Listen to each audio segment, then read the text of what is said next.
এবার আমাদের মাযহাব হলো চার মাযহাবের শ্রেষ্ঠ মাযহাব, চার মাযহাবের সবচেয়ে সহজ মাযহাব, চার মাযহাবের মধ্যে সবচেয়ে বড় মাযহাব হলো হানাফি মাযহাব। আমাদের ইমাম সাহেব আবু হানিফা রাহমাতুল্লাহি আলাইহির ব্যাপারে কিতাবে উল্লেখ করা হয়েছে, এশার নামাজে ওযু দিয়া ফজরের নামাজ আদায় করতেন, একদিন দুই দিন নয়, বরাবর 40 বছর পর্যন্ত। সুবহানাল্লাহ। কয় বছর? 40 বছর পর্যন্ত এশার নামাজের ওযু দিয়া ফজর নামাজ পড়ছে। তাহলে সারা রাত মনে মোবাইল দেখছে, গল্প গুজব করছে, নাক ডাকায় ঘুমাইছে, কি করছে?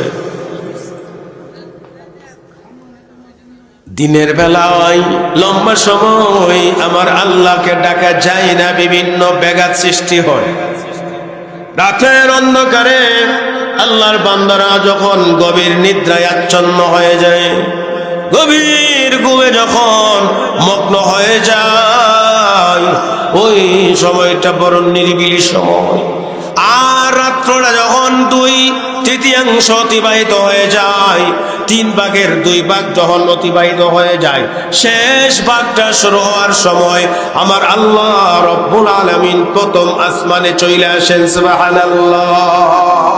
ওই সময়টাতে কোনো বান্দা আর কোনো বান্দি যদি ওযু কইরা 2টা রাকাত নামাজ আদায় করে, 2টা রাকাত নামাজ আদায় করে চোখ বন্ধ করে মুরাকাবার সুরতে বসে যায়, চক্ষু বন্ধ করে অতীতের জীবনের গুনাহ খাতার কথা স্মরণ করে আর গুনার জন্য লজ্জিত হইয়া অনুতপ্ত হইয়া চোখের পানি ছেড়ে ছেড়ে কান্না করে মৌলা পাকের দরবারে যদি ক্ষমা চাইতে পারে, আল্লাহ নবী রাহমাতুল লিল আলামিন সুসংবাদ দিয়া দিয়েছেন, আল্লাহ রাব্বুল আলামিন ওই ব্যক্তির জিন্দেগীর সমস্ত গুনাহ খাতা মাফ করে দিবেন।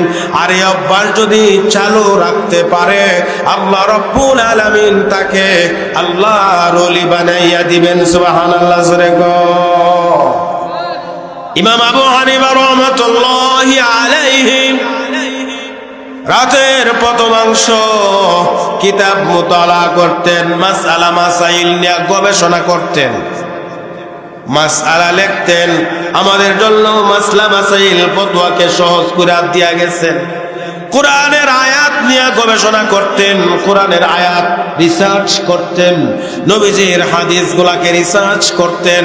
আর রিসার্চ করে করে মাসলা মাসাইল বের করে আমাদের জন্য সব কিছুকে সহজ করে দিয়া গেছেন আল্লাহর ওলি, আল্লাহর পিয়ারা বান্দা ইমাম আবু হানিফা রাহমাতুল্লাহি আলাইহি। রাতের দ্বিতীয় অংশটায় মহান আল্লাহ রাব্বুল আলামিনের কুদরতি কদমে সিজদা দিতে দিতে কাটায়া দিতেন।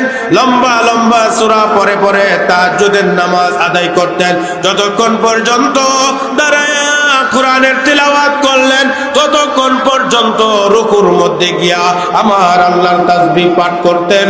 যতক্ষণ পর্যন্ত রুকুতে কাটাইলেন, এতক্ষণ পর্যন্ত আবার সিজদায় লুটে পইরা মহান আল্লাহ রাব্বুল আলামিনের তাসবিহাত পাঠ করতেন। নামাজ শেষ করে চক্ষু বন্ধ করে মুরাকাবার হালতে বৈশা বৈশা মহান আল্লাহ রাব্বুল আলামিনের কাছে চোখের পানি ছেড়ে ছেড়ে মুনাজাত করতেন। সুবহানাল্লাহ। আমাদের ইমাম আবু হানিফা রাহমাতুল্লাহি আলাইহি, ওনার নাম কিন্তু আবু হানিফা নাম, ওনার নাম ছিল নুমান ইবনে সাবেত। আসল নাম হইল নুমান, ওনার বাবার নাম ছিল সাবেত। ইতিহাস সাক্ষী হয়ে আছে 19 অথবা 20 বছর বয়সে মাদ্রাসার লাইনে গেছেন। সুবহানাল্লাহ। জোরে কন্যা। আমরা বর্তমানে 4-5 বছরের বাচ্চাদেরকে মাদ্রাসায় ভর্তি নিতেছি। 4-5 বছরের বাচ্চারা নুরানি পড়ে, আছে না নাই? জোরে কন্যা। 19-20 বছর বয়স হলে তো পুরা বিবাহের উপযুক্ত হয়ে যায় না? এই বয়সে মহান আল্লাহর রহমত উনার ভিতরে নাজিল করলেন। উনার দিলের ভিতরে আল্লাহ রাব্বুল আলামিন ইলমে দ্বীন শিক্ষা করার, কোরআনের জ্ঞান অর্জন করার, হাদিসের জ্ঞান অর্জন করার